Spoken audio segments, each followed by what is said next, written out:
Shabbat Shalom a todos, bienvenidos a esta nueva oportunidad que Yud Kevat Hei nos permite para que nosotros aprendamos más de su palabra, más de sus escrituras.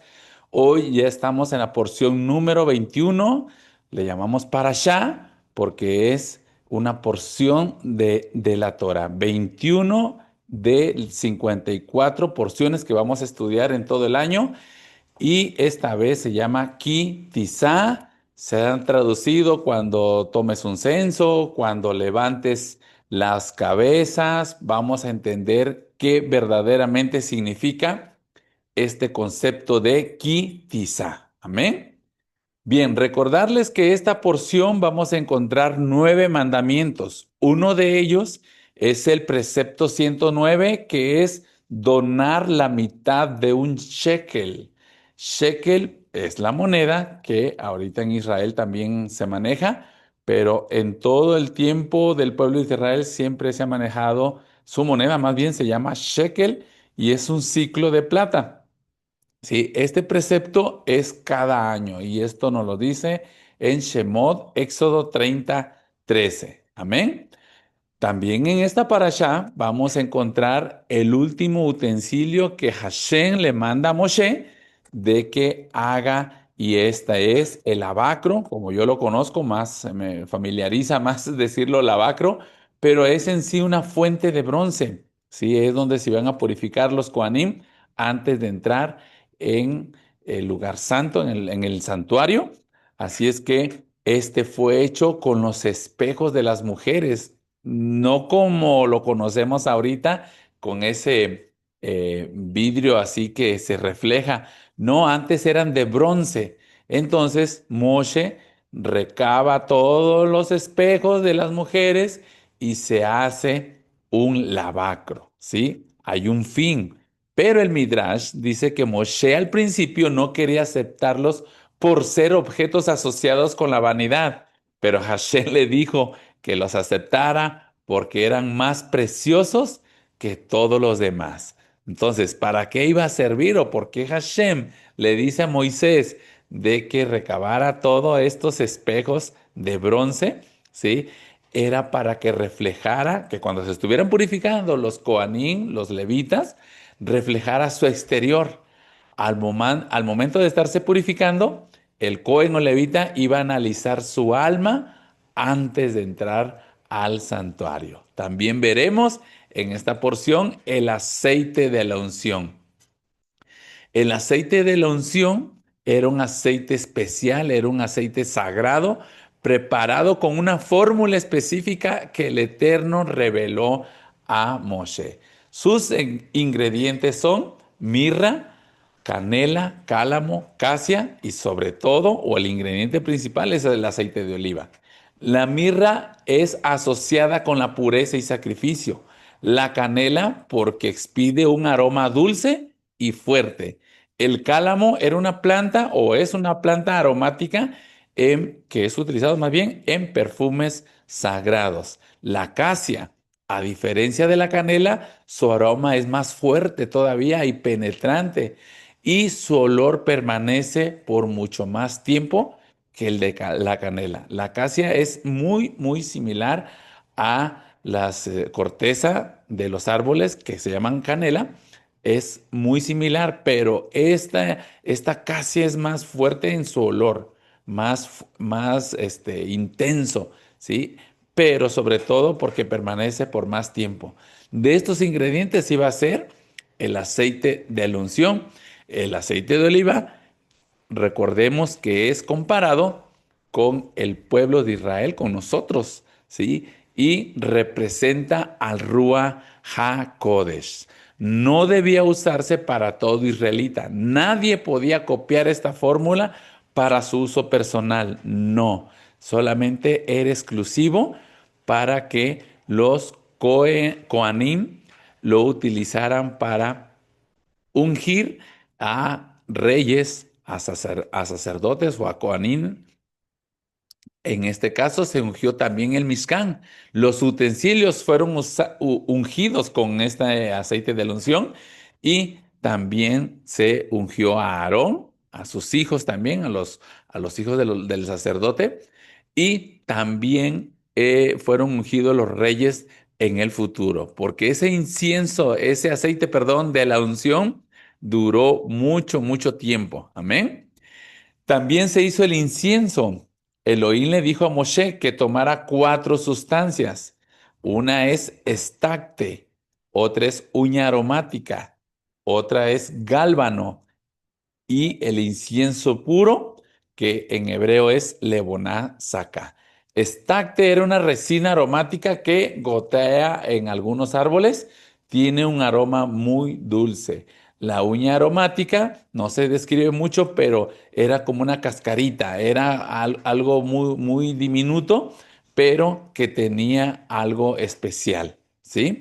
El gálbano era una resina con olor fuerte y algo desagradable, pero al mezclarlo mejora y fija el aroma del incienso. Y el incienso puro, como lo dice ahí en esta parte de la Torá, es una resina blanca y aromática usada en templos antiguos. Este se quemaba en el altar de oro mañana y tarde y generaba un humo que subía y era símbolo de las oraciones que ascienden al Eterno, y lo encontramos en Shemot 37 al 8, en Salmos 141, 2 y en Apocalipsis 8 del 3 al 4.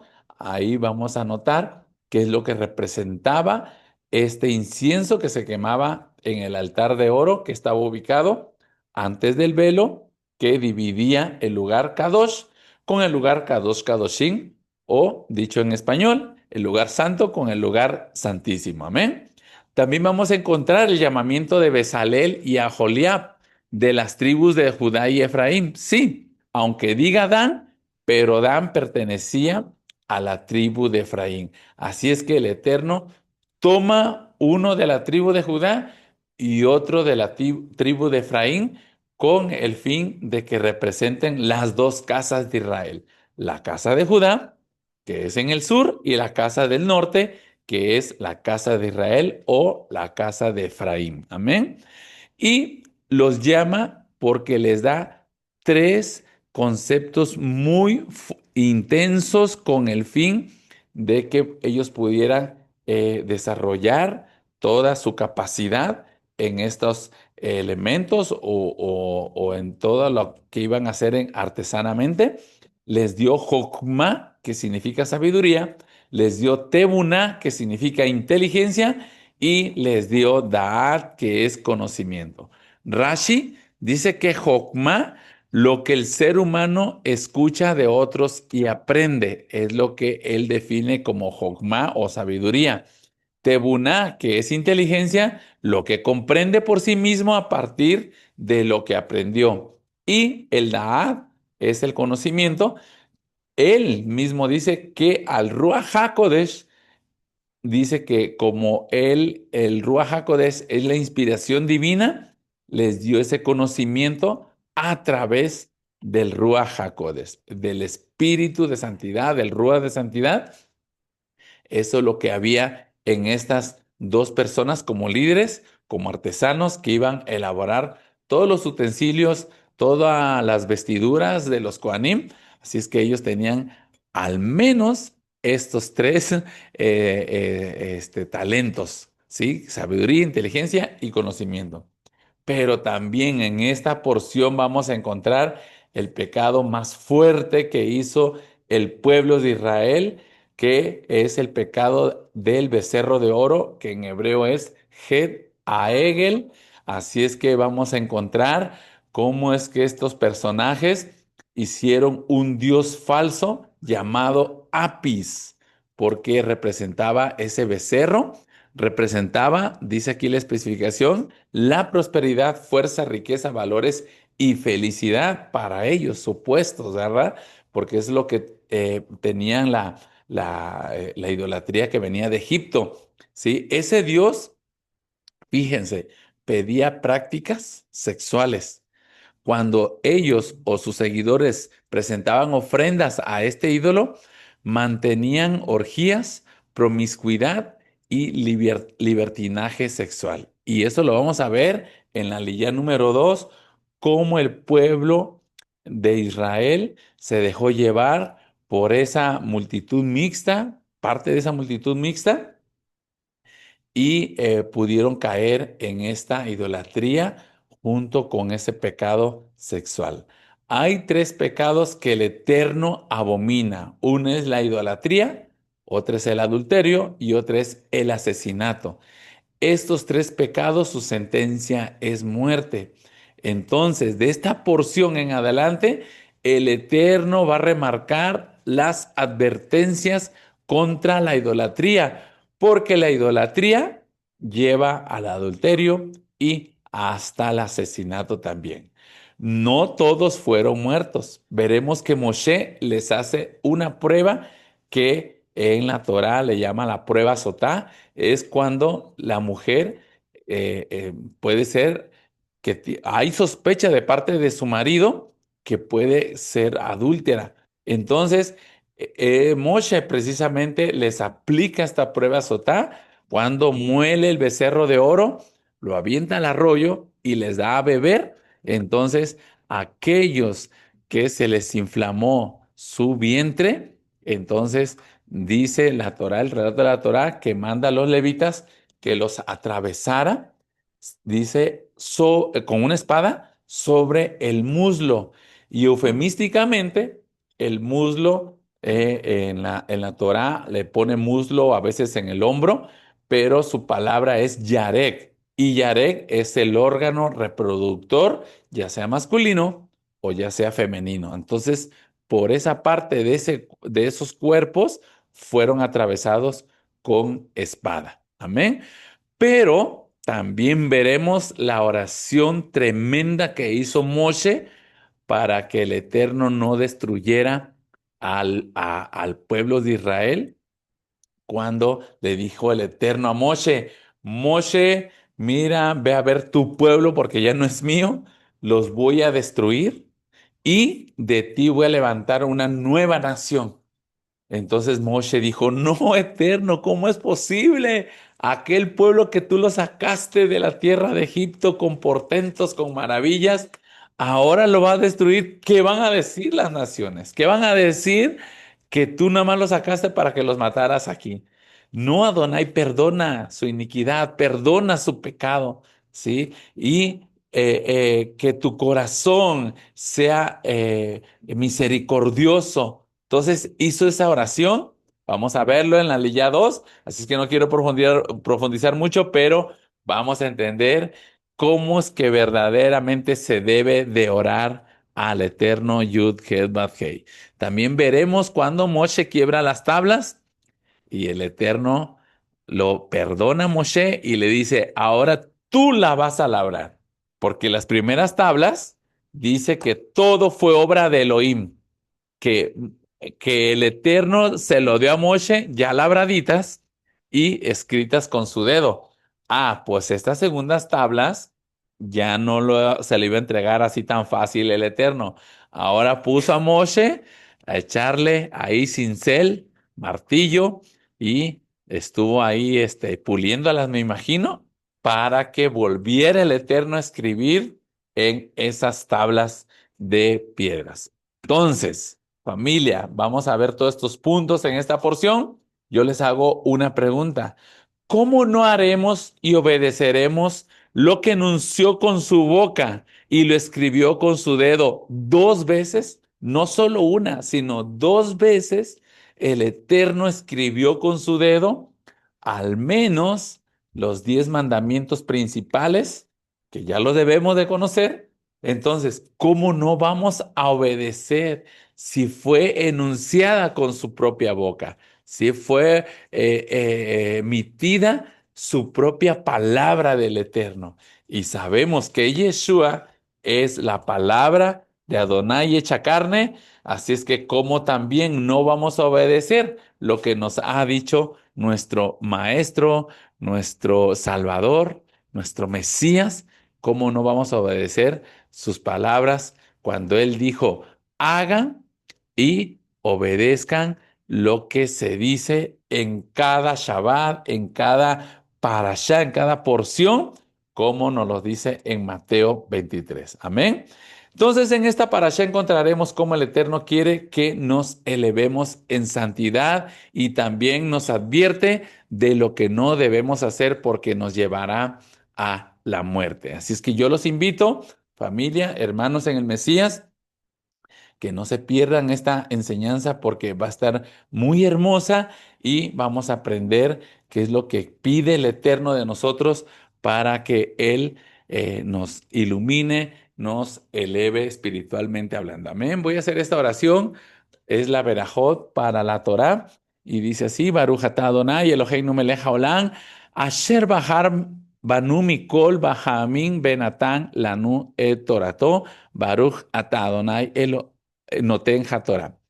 Bendito eres tú, Adonai, Dios nuestro y Rey del universo, que nos ha escogido de entre todas las naciones y nos ha entregado su Torah. Bendito eres tú, Adonai, donador de la Torah. Amén.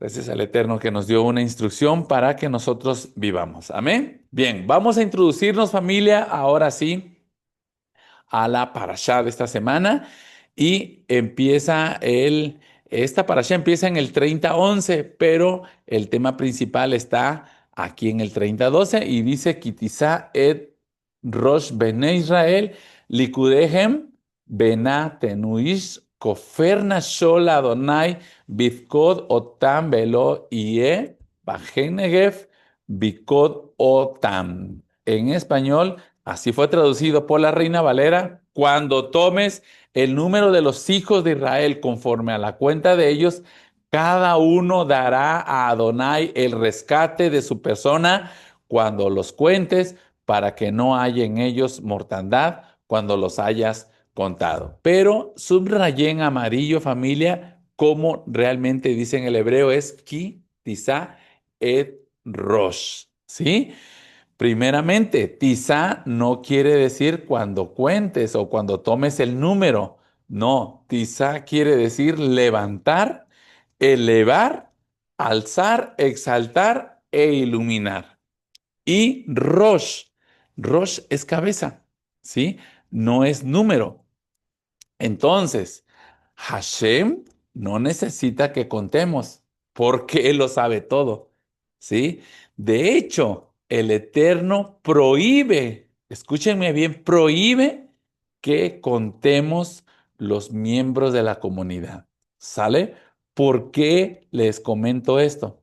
Porque el Eterno le dijo al Abraham, ¿sí? Que no va a poder contar su descendencia. Israel será incontable. Si se contara entonces, es que nosotros faltaríamos a la credibilidad del Eterno, porque el Eterno no es hombre para que mienta, ni hijo de hombre para que se arrepienta. Así es que aquí recordemos también que a Jacob le dijo lo mismo, ¿sí? Dice en Bereshit 32:12, y tú has dicho: yo te haré bien y tu descendencia será como la arena del mar, que no se puede contar por la multitud. Entonces, si el Eterno declara que no se va a poder contar, como el Eterno aquí en esta parashá, quizá le está mandando a Moshe que todos los hijos de Israel sean contados. No, familia, no quiere decir que se haga un censo como nos los enseñaron, ¿sí? Que cuando hagas un censo, no quiere el Eterno que se cuente. Lo que el Eterno quiere es el concepto de levantar cabeza. No utilizó la palabra limnot como aparece en Primera de Crónicas 21:1, cuando Hasatán se levantó contra Israel e incitó a David que hiciera censo. Ahí le dice claramente limnot, ¿sí? David hizo limnot, hizo un censo. Pero ¿cómo le fue a este David, al Melech David, por andar haciendo un censo? ¿Sí? Murieron alrededor de 70,000 hombres, porque dice que censó 1,100,000 guerreros, ¿sí? Y un profeta fue con David, hablando por el Eterno, y le dijo: mira, David, de castigo vas a tener tres opciones, hasta opciones le dio, ¿sí? ¿Prefieres que haya 3 años de hambre? ¿O prefieres 3 meses derrotados a espada por tus adversarios o prefieres 3 días de mortandad? ¿Qué opción creen que eligió David? Eligió el de 3 días porque no quiso tener 3 años de hambre, no quiso tener 3 meses derrotados por sus enemigos, pero sí prefirió mejor 3 días de mortandad, pues en esos 3 días murieron 70,000 hombres. Entonces, por eso aquí nuestra parashá dice, para que en ellos no haya mortandad cuando los hayas contado, ¿sí? Entonces, al final de todas las definiciones esas le voy a decir cómo es que verdaderamente debe de traducirse Shemot 30:12, porque como les dije al principio, este es uno de los versículos más mal traducidos a nuestro español. No sé cómo aparezca en otros idiomas, pero a nuestro español está muy mal traducido porque el Eterno no lo manda a Moshe a hacer censo, lo manda a levantar cabeza. ¿Y qué significará eso de levantar cabeza? Creo que sí lo han escuchado en los Salmos, lo han escuchado en, no sé, en Samuel, en diferentes lados, pero hoy lo vamos a ver. Es importante qué significa levantar cabeza. Levantar cabeza, primeramente es tizá, levantar, es darle importancia o incluir a una persona en un grupo, en un total o en un pueblo, ¿sí? Aquí hasta ahorita hemos visto quiénes eran los más importantes, los Coanín, los levitas, los líderes de tribus, si eran los más importantes, pero no, el Eterno quiere que no solamente ellos se les reconozca, que se les exalte, que los alce. Y hay un término, si lo ven ahí en Tizá, el último es iluminar. Y de eso vamos a hablar en la Lilla 7 también, ¿sí? Que es muy importante entender que el Eterno nos quiere iluminar para que nosotros podamos entender su Torah. Amén. Bien, pero levantar cabeza, uno de los significados, esos dos palabritas, Tizá et Rosh, ¿sí? Significa restaurar la dignidad o posición. En la posición en donde te encuentras es restaurarlo, elevarlo o exaltarlo, ¿sí? Vamos a poner un ejemplo. ¿Se acuerdan en Bereshit 40:13? Cuando Joseph le revela el sueño al copero y le dijo, dentro de 3 días paró, levantará tu cabeza. Así le dice Tisa et Rosh, ¿sí? Y te restaurará en tu puesto. Aquí significa que iba a restaurar su cargo, que era copero, iba a rehabilitar, o sea, su dignidad de que porque estaba en la cárcel, pero cuando volvió al palacio, se rehabilitó, le devolvieron su autoridad, su posición. Entonces, levantar cabeza puede significar restaurar la dignidad o posición, pero también significa honra o exaltación. Dice en el Salmos 3:3, tú Adonai eres escudo alrededor de mí, mi gloria y el que levanta mi cabeza. Aquí le está dando o está declarando Melech David diciendo que Él es el que nos da la dignidad, Él es el que nos quita la vergüenza y que restaura al caído. Incluso Salmos 27:6 también dice, luego levantará mi cabeza sobre mis enemigos que me rodean y yo sacrificaré en su tabernáculo sacrificios de júbilo. Entonces, es lo que estaba declarando David, que el Eterno, cuando nos levanta la cabeza, nos honra, nos da la honra, nos da exaltación, nos alza, nos eleva, ¿sí? Nos lleva a otro nivel más fuerte. Pero el último concepto hay muchos más, sin embargo, por el tiempo, nada más voy a dar este otro último, y también significa levantar cabeza, significa ser iluminados. Si no levantas la cabeza, no puedes recibir la luz de Hashem. No puedes estar así cabizbajo. Siempre tienes que mirar hacia arriba para que el Eterno nos dé esa iluminación. Salmos 24:9 dice, alzad, oh puertas, vuestras cabezas. ¿Qué nos está diciendo aquí? Que alcemos, o sea, nos está llamando puertas, nuestras cabezas. ¿Para qué? Para que entre el Rey de la Gloria, para que nos ilumine, nos llene de su gloria. Es lo que quiere decir levantar cabeza. No era censar, era decir, miren. Mira, Moshe, ve a los hijos de Israel y levanta sus cabezas, dale la honra, ¿sí? ¿De qué manera? Lo vamos a ver en la siguiente presentación. El Eterno quería que todos recibieran lo que Moshe reflejaba, la gloria del Eterno. Vamos a ver en Shemot 34:29 que después de haber hablado con Elohim, la piel de su rostro dice que resplandecía. Salían rayos de su rostro, así lo dice la traducción, que salían rayos de su rostro, iluminado. Por eso tiza quiere decir iluminar. Entonces, ¿qué el Eterno le estaba diciendo a Moshe? Ve, ilumina la cabeza de todos los hijos de Israel. No quiere decir censar. Amén. Pero bueno, el otro concepto, likubdehem, quiere decir encargar, consignar u oficios. No como lo tradujeron que cuando se tome, cuando los cuentes. Así lo tradujeron. No, es cuando encargues o cuando los eleves para que ellos ejerzan su oficio, ¿sí? Porque después de este relato también vamos a ver cómo es que a Bezalel y a Joliab los ilumina el Eterno, les da el espíritu de conocimiento, el espíritu de inteligencia y de sabiduría. Les da, es lo que quería el Eterno hacer con todos, entregarles este rúa de exaltación. Amén. Y hay otra palabra que es kofer nafsho. Lo tradujeron cuando el rescate de una persona. Sí, de hecho, Kofer ya sabemos que es cubrir, es la misma palabra para expiación, es Yom Kippur. Entonces, quiere decir que va para cubrir su falta después de haber pecado a través de un corbán. ¿Ok?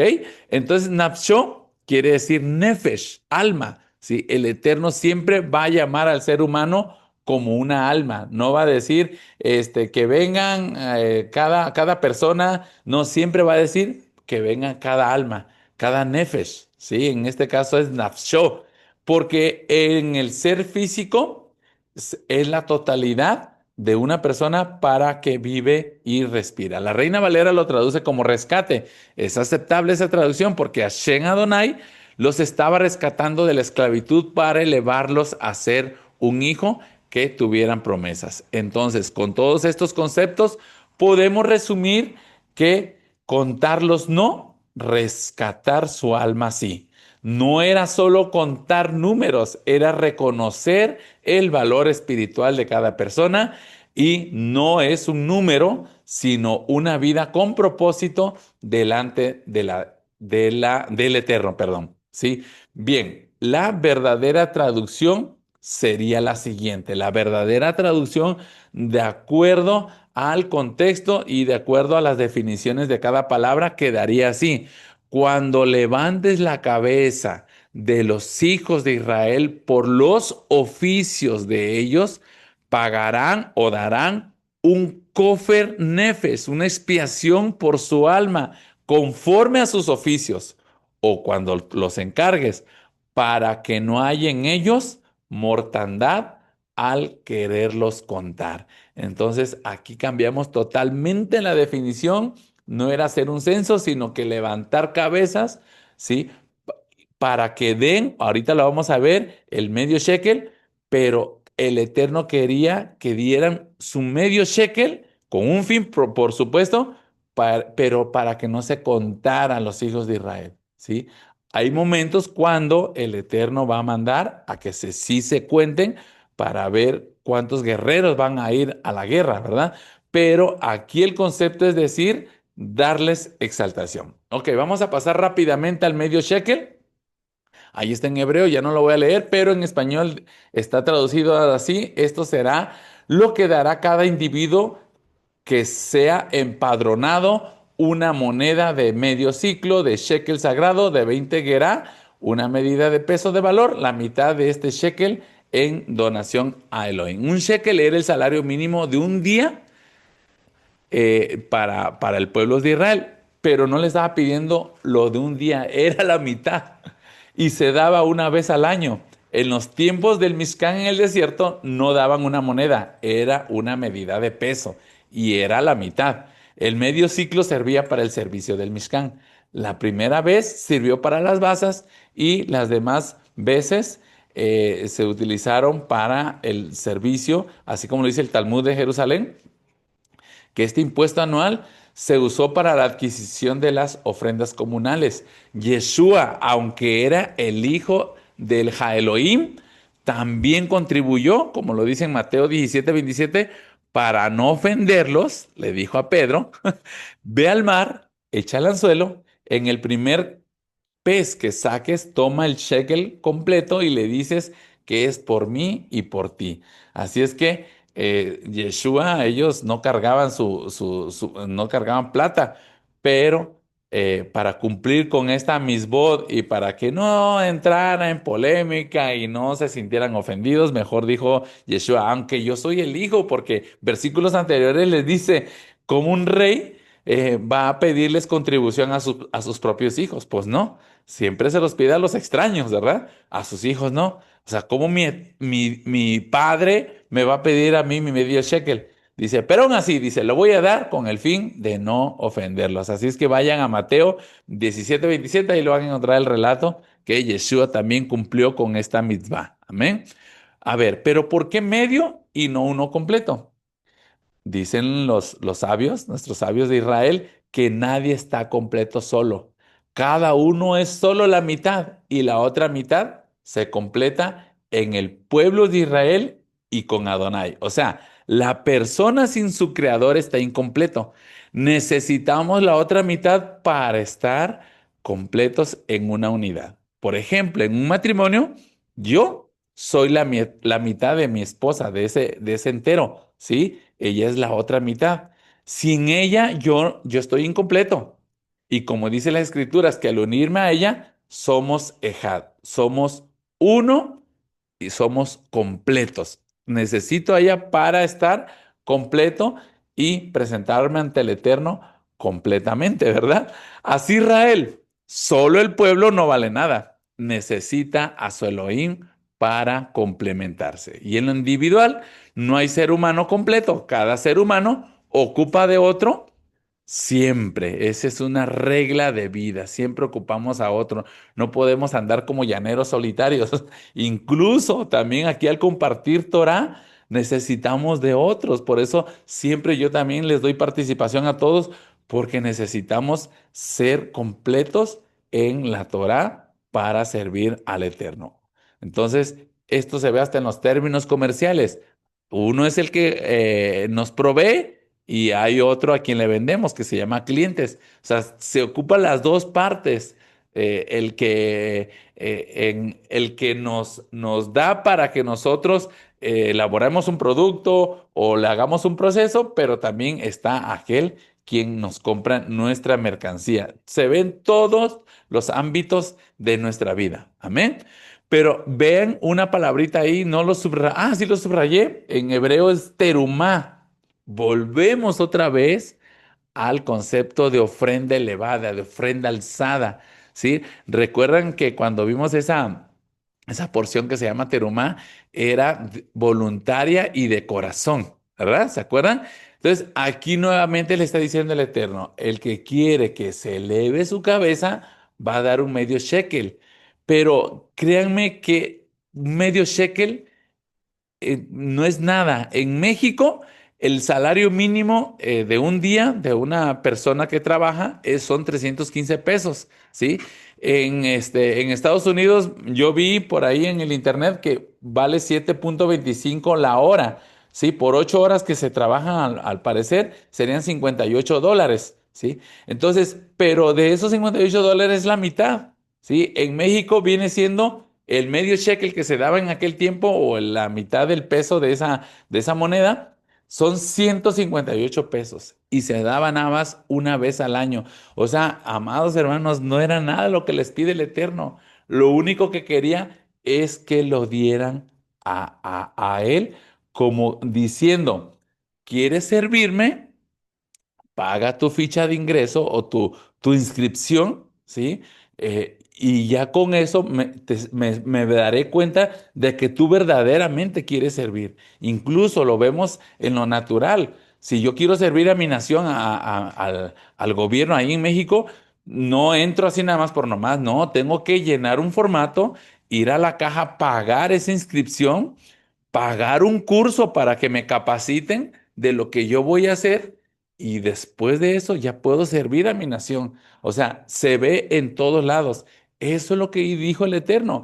El que venga y me traiga una terumá, una donación de medio shekel, la mitad de $58 son alrededor de 29, ¿verdad? $29 al año. Creo que los que viven en Estados Unidos no les nada dar $29 una vez al año. No al mes, ni cada semana, ni cada Shabbat. No es al año, no es nada prácticamente. Fíjense nada más, el Eterno, lo que nada más nos pide es algo mínimo. Por eso. Kitizá es una elevación del alma. No era contar o llevar una contabilidad, no. Era que cada uno pagara su rescate o su expiación. Eso era porque iban a pasar de ser esclavos, iban a pasar a ser elevados espiritualmente. Y aquí hay un concepto que me fascina porque él no hace diferencia de personas. Dice, ni el rico aumentará, ni el pobre disminuirá. No por ser rico iba a dar más, o no por ser pobre, pues yo no tengo, yo no puedo dar el medio shekel. Claro que sí puede dar el medio shekel. Ya vimos las cantidades al año, una vez al año lo que se daba. Entonces, en Shemot 30:15 nos dice, ni el rico aumentará, ni el pobre disminuirá del medio ciclo, cuando dieren la ofrenda a Adonai para hacer expiación por vuestras almas. El precio de la redención es el mismo para todos, ¿sí? No hace distinción, es el mismo valor para todos ante el Eterno. Todos valemos lo mismo para que el rico, aunque diera más, o si quisiera dar, no se le iba a permitir para que al rato no se iba a sentir con más derechos con el pobre o con los Kohanim, etcétera, etcétera. Para el Eterno, todos valemos lo mismo, ¿sí? No hay rico, no hay pobre, no hay alto, no hay chaparro, no hay gordito, no hay flaquito. Para el Eterno valemos lo mismo. ¿Qué nos enseña esto? Que el rico no dé más ni el pobre dé menos. Una igualdad espiritual, una unidad del pueblo, para que todos tengamos el mismo valor. Pero aquí tengo tres preguntas. ¿Quiénes son los que iban a darlo? Los mayores de 20 años, Shemot 30:14. Todo el que sea contado, está traducido, dice más bien todo el que sea elevado de mayor de 20 años arriba dará la terumá Adonai. La pregunta, ¿para qué iba a servir? Como ya lo dije antes, lo darás para el servicio del Mishkan y será por memorial a los Bene Israel. Ese por memorial es para que cada año se recuerde al momento de que nosotros demos este medio shekel, estos $29, 158 pesos mexicanos, si es que prácticamente no es nada. Y la última pregunta, ¿por qué lo teníamos que dar? Para expiación de nuestra alma, para que nosotros paguemos ese rescate por nuestras almas, para que nos sintamos parte ya del pueblo, para que nos sintamos hijos de parte del Eterno. Amén. Entonces, ¿qué vamos a hacer? Ahora es nosotros ir a Yeshua. Yeshua, tú has pagado por nuestras almas. Tus escrituras dice que tú pagaste con sangre nuestra redención para que nosotros pudiéramos expiar nuestros pecados. Yeshua, ahora nosotros, ¿qué te tenemos que dar a ti? Porque si ya tú lo pagaste, ahora nosotros, ¿qué vamos a dar a ti? ¿Qué nos dice Juan 14:15? Si me amas, si me aceptas como tu Salvador, si me aceptas, guarda mis mandamientos. Es lo que tenemos que hacer en nuestros tiempos, ahora que no hay templo, que no hay Kohanim, que nosotros no vivimos en Jerusalén, que no manejamos plata, manejamos dineros mexicanos, dineros devaluados mexicanos. Entonces, ¿qué debemos hacer? lo que nos dijo nuestro maestro, nuestro rescatador, que obedezcamos sus mandamientos. ¿Y qué nos dice? Sus mandamientos no son gravosos, ¿verdad? Bien, en resumen, para finalizar esta introducción a esta parashá, a esta hermosa parashá, porque yo me gocé leerla desde el 30:11 hasta donde termina el 34:35. Me gocé, todo está de verdad profundo, familia. Si no lo ha leído, utilice este día para leer su porción y está impresionante. Amén. En resumen, levantar cabeza, que es lo que le ordena o le instruye el Eterno a Moshe, quería que cada israelita se exaltara, que cada israelita tuvieran un valor, ¿sí? Pero sobre todo quería iluminarlos para que ellos entendieran sus misbod y sus instrucciones. Número dos, pagar un rescate. El Eterno quiere un compromiso, que des una teruma alzada, una ofrenda alzada, para que Él eleve tu alma. Quiere ver tu compromiso, quiere ver que se inician los trámites de querer servirle a Él. Llenar el formato, dar tu teruma espiritual y de esa manera el Eterno va a saber que tu corazón, tu voluntad quiere servirle perfectamente a Él. Y el medio shekel, porque ninguna persona está completa. Necesita a Yeshua para estar completo. Nuestro otro medio shekel para que estemos completos es nuestro Salvador Yeshua.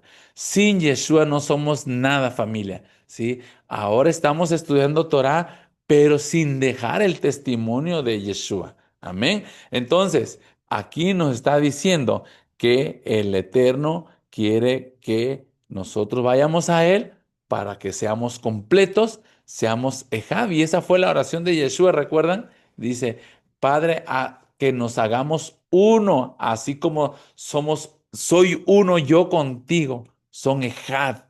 ¿Sí? Es lo que quiere el Eterno, que todo el pueblo seamos uno. Por eso, en la profecía de Ezequiel, que le manda a Ezequiel, dice, agarra un palo, Ezequiel, ¿sí? Y júntalos. Dice, junta el palo de Judá, junta el palo de Efraín, para que sean un solo pueblo, tengan un solo Dios y tengan una sola Torah, una sola instrucción.